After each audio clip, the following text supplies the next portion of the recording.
Welcome to our student. आज हम करेंगे 11th बिजनेस स्टडी का chapter 10 private sector and public sector. आज इस चैप्टर का हमारा फर्स्ट लेक्चर होगा और आज हम इसके अंदर पढ़ेंगे प्राइवेट सेक्टर के बारे में। यानी कि आज का टॉपिक हमारा होगा private sector, meaning and features and form of private sector. तो हम प्राइवेट सेक्टर कितने प्रारूप होते हैं, इससे पहले हम देख लेते हैं कि प्राइवेट सेक्टर और पब्लिक सेक्टर जो है इनके दोनों के ही हम एक डायग्राम के द्वारा सारे फॉर्म देख लेते हैं कि कौन कौन से होते हैं। तो ये हमारे सामने है diagram form of business organisation. तो बिजनेस ऑर्गेनाइजेशन होता है उसको 3 फॉर्म में डिवाइड किया जाता है, प्राइवेट सेक्टर, पब्लिक सेक्टर और तीसरा होता है आपका जॉइंट सेक्टर। तो कौन कौन से हो गए? 3 हो गए आपके, प्राइवेट, पब्लिक और मिक्स्ड, जिसको हम जॉइंट सेक्टर भी कहते हैं। अब सबसे पहले देखो, आज इस चैप्टर के अंदर हम प्राइवेट सेक्टर और पब्लिक सेक्टर के बारे में पढ़ेंगे और जॉइंट सेक्टर के बारे में भी पढ़ेंगे। तो इस चैप्टर के अंदर हम कंप्लीट सारे फॉर्म्स के बारे में पढ़ लेंगे। ये देखो, पब्लिक सेक्टर के बारे में तो हमने डिटेल से पढ़ लिया है। पब्लिक सेक्टर जो होता है उसको आगे फिर 2 पार्ट में डिवाइड कर दिया जाता है, नॉन इनकॉर्पोरेटेड और इनकॉर्पोरेटेड। नॉन इनकॉर्पोरेटेड को कहते हैं गैर निगमित और कॉर्पोरेटेड को, इनकॉर्पोरेटेड को कहते हैं निगमित। तो नॉन इनकॉर्पोरेटेड में कौन कौन से आपके आते हैं, आपने पढ़े ही होंगे। सोल प्रोप्राइटरशिप यानी कि सोल ट्रेड, एक कल स्वामित्व पढ़ लिया आपने, कंप्लीट चैप्टर। संयुक्त हिंदू परिवार व्यवसाय, ज्वाइंट हिंदू फैमिली बिजनेस, ये भी हमने कर लिया।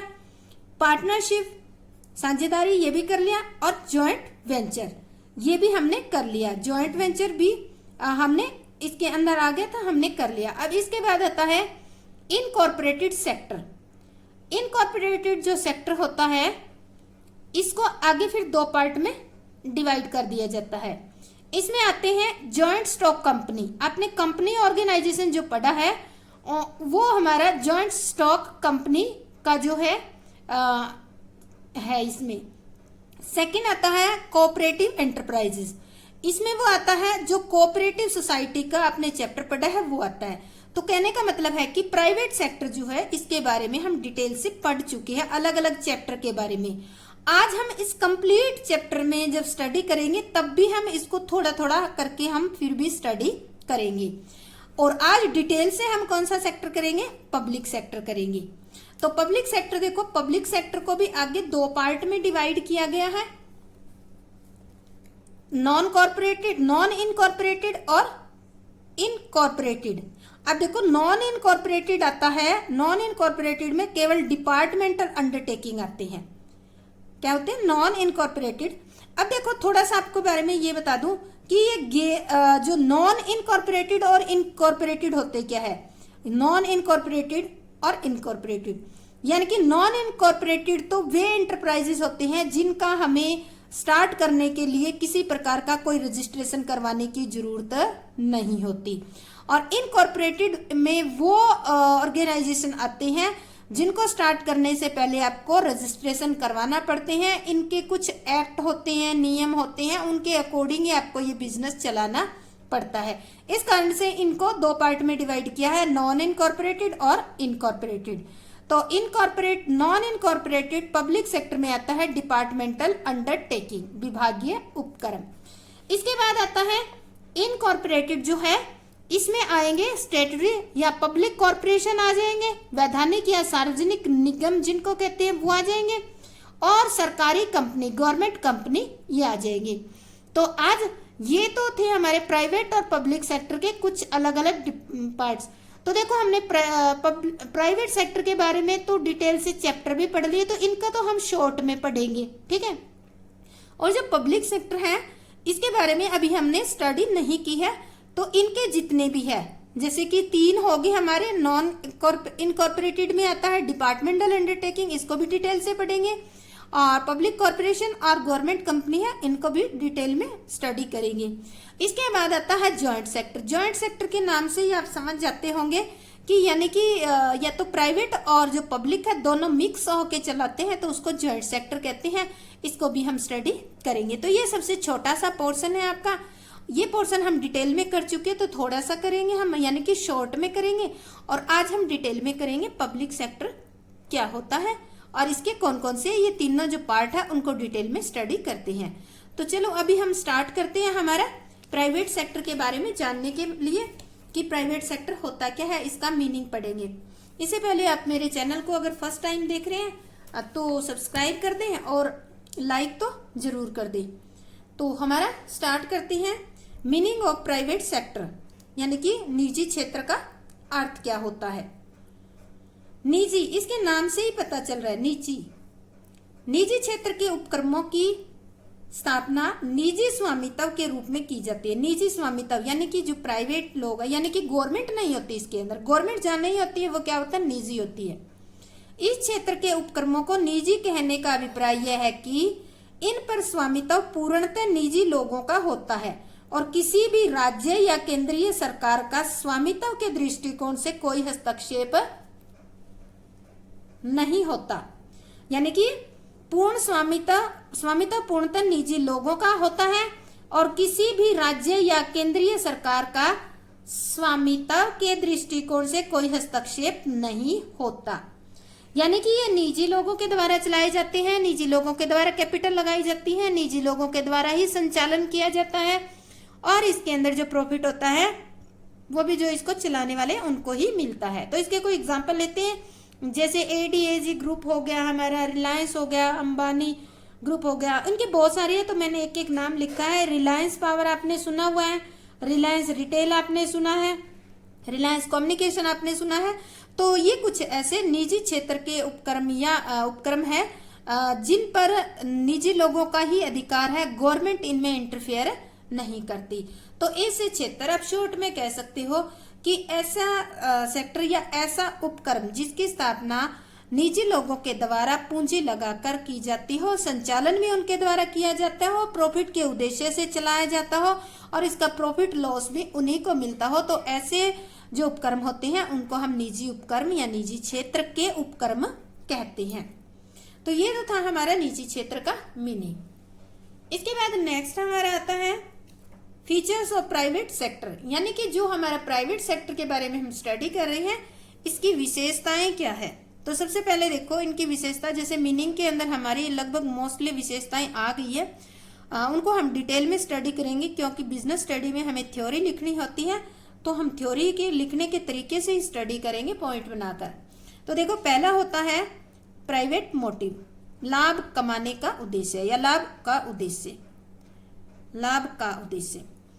निजी क्षेत्र का उद्देश्य अत्यधिक लाभ कमाना है। यद्यपि इस क्षेत्र का उद्देश्य लाभ कमाना है, फिर भी वर्तमान में सामाजिक उत्तरदायित्व को समझा जाने लगा है।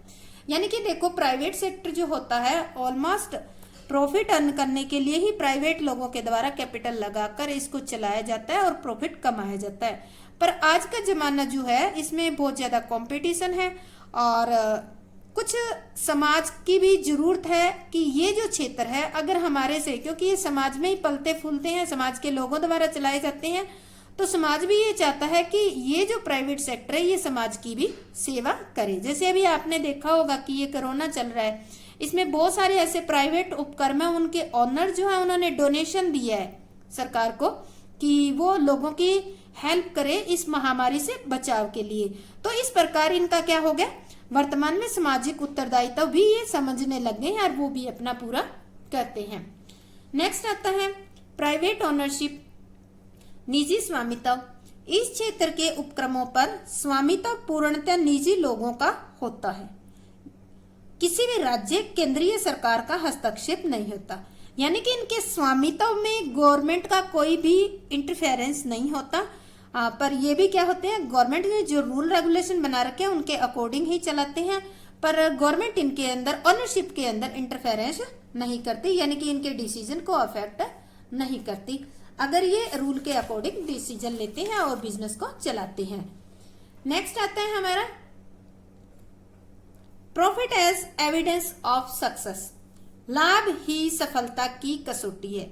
अब जो हमारे प्राइवेट सेक्टर के उपक्रम है या एंटरप्राइजेज है, उनके बारे में सफलता असफलता का जो पैमाना वो केवल लाभ को देखा जाता है, प्रॉफिट को देखा जाता है।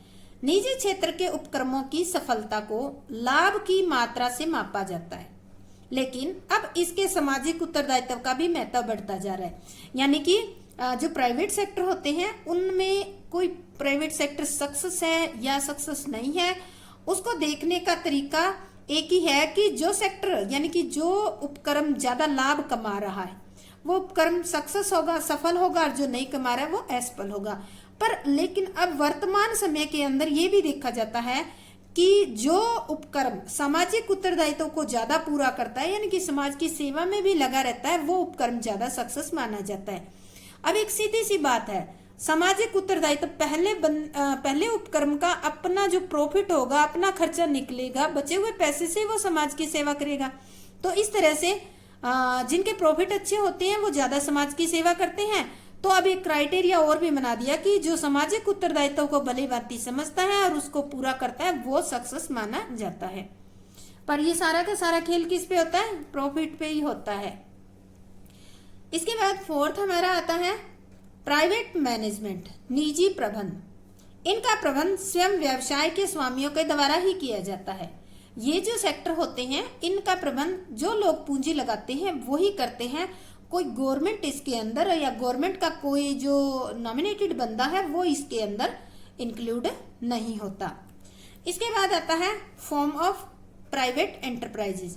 जैसे कि मैंने स्टार्टिंग में ही आपको बता दिया था कि निजी उपक्रमों के प्रकार, निजी उपक्रमों के कौन कौन से प्रकार हैं, तो हमने 2 पढ़े थे। मैंने इसका चार्ट बना दिया क्योंकि हम इसका चार्ट साथ के साथ स्टडी कर लेंगे।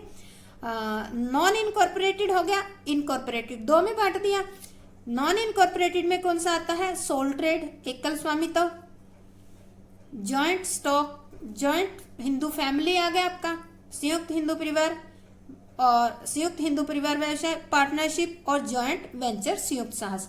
तो नॉन इनकॉर्पोरेटेड में या गैर निगमित में ये 4 आपके आते हैं। और इनकॉर्पोरेटेड में आपकी एक तो आपने कंपनी जो पढ़ा है 8वां चैप्टर कंपनी ऑर्गेनाइजेशन का है, जिसको हम जॉइंट स्टॉक कंपनी भी कहते हैं। संयुक्त पूंजी, संयुक्त क्यों वर्ड यूज हुआ है? क्योंकि इसके अंदर बहुत सारे लोगों की कैपिटल लगी होती है, इस कारण से इसको संयुक्त पूंजी कंपनी भी कह सकती हो। सहकारी उपक्रम, कोऑपरेटिव सोसाइटी, ये आपने पढ़ा है चैप्टर नंबर 7 के अंदर, डिटेल से पढ़ा है कि ये सोसाइटी होती क्या है, इसका रजिस्ट्रेशन कैसे होता है। तो वैसे तो ये चैप्टर हमने, ये जितने भी हमने पढ़े हैं 4 इसके हैं, और ये 5th और 6th, ये 6th हम अलग अलग चैप्टर के अंदर स्टडी कर चुके हैं। फिर भी हमें इस प्राइवेट सेक्टर से रिलेटेड अगर क्वेश्चन पूछ लिया जाता है कि फॉर्म ऑफ प्राइवेट एंटरप्राइजेस कौन से है, यानी कि निजी उपक्रमों के प्रारूप कौन से हैं, उनका वर्णन करें, तो हम थोड़ा थोड़ा इन 5-6 को ही डिसाइड यानी कि डिटेल में दे देंगे थोड़ा थोड़ा करके।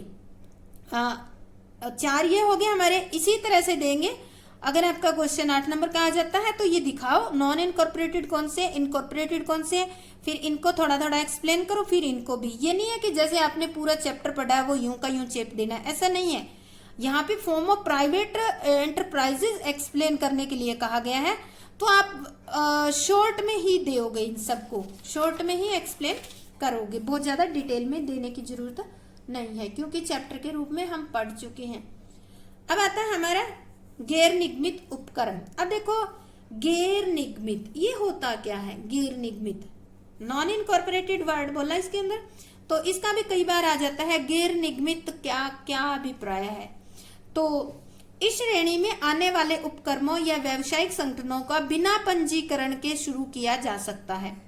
किसी अधिनियम के अंतर्गत स्वीकृति लेने की आवश्यकता नहीं है। देखो इस श्रेणी में जो इन नॉन इनकॉर्पोरेटेड होते हैं उनका पंजीकरण करवाना जो है बिना पंजीकरण करवाए शुरू कर सकते हैं।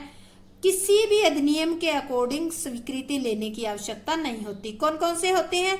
अगर एग्जाम्पल पूछे तो एकल स्वामित्व, साझेदारी, संयुक्त हिंदू परिवार व्यवसाय, ये सारे आ जाएंगे इसके अंदर। अब हम इनको थोड़ा थोड़ा स्टडी कर लेते हैं। सबसे पहले हम लेते हैं सोल प्रोप्राइटरशिप, एकल स्वामित्व। देखो इसमें बहुत लिखा हुआ है पर मैंने एक्सप्लेन करने के लिए इसको आपको उतना ही लिखा है जितना आपको इसमें लिखना है। इसमें एक व्यक्ति का ही स्वामित्व होता है, वही व्यक्ति पूंजी लगाता है, प्रबंध करता है, संचालन करता है तथा लाभ हानि भी सारा उसी का ही होता है, सारा लाभ हानि भी उसी का ही होगा। तो देखो ये चैप्टर आप पढ़ चुके हैं। इसके बाद आता है जॉइंट हिंदू फैमिली, संयुक्त हिंदू परिवार व्यवसाय। इसका मीनिंग क्या होता है? जब व्यवसाय को चलाने वाले व्यक्ति एक ही परिवार के सदस्य हो, यानी कि एक ही परिवार के, तथा पारिवारिक व्यवसाय की भांति चलाते हो। जो व्यवसाय है, जिस तरह से परिवार चलता है, सारे परिवार के लोग मिलकर चलाते हैं और परिवार की व्यवसाय की भांति ही चलाते हैं, तो इसे हम संयुक्त हिंदू परिवार व्यवसाय कहते हैं। व्यवसाय के नियंत्रण का अधिकार परिवार के कर्ता के हाथ में होता है। जिस तरह से एक परिवार को चलाने का अधिकार या उसके निर्णय, परिवार से संबंधित निर्णय लेने का अधिकार परिवार के कर्ता का होता है या हेड होता है फैमिली का, वही करता है, सेम उसी तरह से वो हेड ही बिजनेस को चलाता है। इसके बाद आता है साझेदारी। साझेदारी का भी आप डिटेल से स्टडी कर चुके हो। तो इसमें 2 या 2 से अधिक व्यक्ति मिलकर किसी समझौते के अंतर्गत व्यवसाय को चलाते हैं तथा लाभ हानि का बंटवारा आपस में करते हैं। तो ऐसे व्यवसाय को साझेदारी व्यवसाय कहते हैं। इसमें क्या कंडीशन है? समझौते के अंतर्गत कोई व्यवसाय किया जाता है। नेक्स्ट आता है जॉइंट वेंचर। ये आपने नहीं पढ़ा तो इसको ध्यान से पढ़ लो, जॉइंट वेंचर होता क्या है, क्योंकि इसका अभी आपने कोई चैप्टर नहीं स्टडी किया है। तो इस प्रारूप के अंतर्गत 2 या 2 से अधिक व्यक्ति, 2 व्यक्ति भी हो सकते हैं, 2 से अधिक व्यक्ति भी होते हैं, मिलकर किसी एक विशेष कारोबार को अस्थायी, क्या हो गया ये, अस्थायी रूप से चलाते हैं और लाभ हानि आपस में बांटते हैं। इस जॉइंट वेंचर की खास बात यह है कि 2 या 2 से व्यक्ति ज्यादा होंगे, 2 या 2 से अधिक होंगे और ये किसी विशेष कारोबार के चलाएंगे जो क्या होता है, अस्थायी होता है और लाभ हानि को आपस में बांटते हैं। और जैसे ही कार्य पूर्ण होता है, कार्य पूर्ण होने पर संयुक्त जो आपका साहस होता है, या ये कह देते हैं कि जॉइंट वेंचर होता है, वो ऑटोमेटिक ही क्या हो जाता है, खत्म हो जाता है। संयुक्त साहस का ठहराव अपने आप ही खत्म हो जाता है। यह व्यवसाय प्राय माल प्रेषण, यानी कि माल को एक स्थान से दूसरे स्थान तक भेजने के लिए, कंपनी के अंश या ऋण पत्र उनका अभिगोपन अंडर राइटिंग यानी कि इश्यू करने के लिए, सड़क बनाने के लिए, भवन या कोई भी पुल बनाने के लिए इस तरह का कार्य किया जाता है। और जैसे ये कार्य खत्म होता है, इनका एग्रीमेंट ऑटोमेटिक खत्म हो जाता है।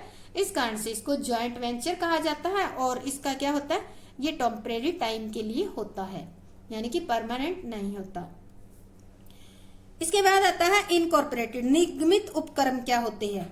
देखो, निगमित उपक्रम के बारे में हम कहेंगे कि निगमित श्रेणी में आने वाले व्यावसायिक संगठनों को प्रारंभ करने के लिए विभिन्न व्यवसायों से संबंधित अधिनियमों के अंतर्गत पंजीकरण करवाना अनिवार्य है। इनके अंदर पंजीकरण जिनका किया जाता है वो ही उपक्रम आते हैं और इन अधिनियमों द्वारा ही इनकी गतिविधियों को नियंत्रित किया जाता है। जिस अधिनियम के अंदर इनका पंजीकरण होगा उसके अंदर ही इनकी गतिविधियों को कंट्रोल किया जाएगा। कौन कौन से होते हैं?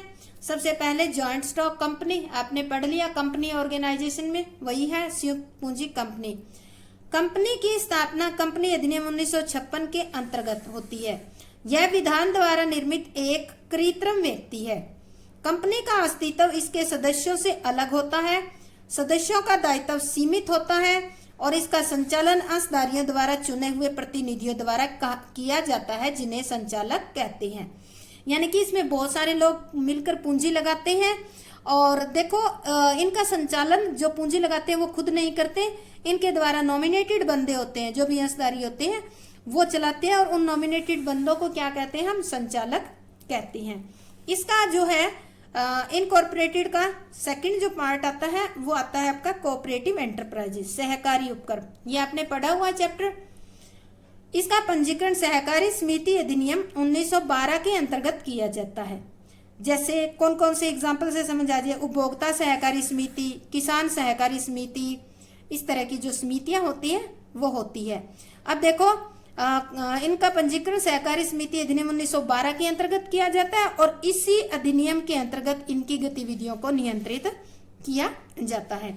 तो आज हमने प्राइवेट सेक्टर के बारे में पढ़े, इसके फीचर्स, मीनिंग क्या होते हैं और कौन कौन से उपक्रम जो है प्राइवेट सेक्टर के अंदर ओपन किए जा सकते हैं। तो अगर आप मेरे चैनल को फर्स्ट टाइम देख रहे हैं तो सब्सक्राइब करें, अन्यथा लाइक और शेयर तो अवश्य करें। धन्यवाद। जय हिंद, जय भारत।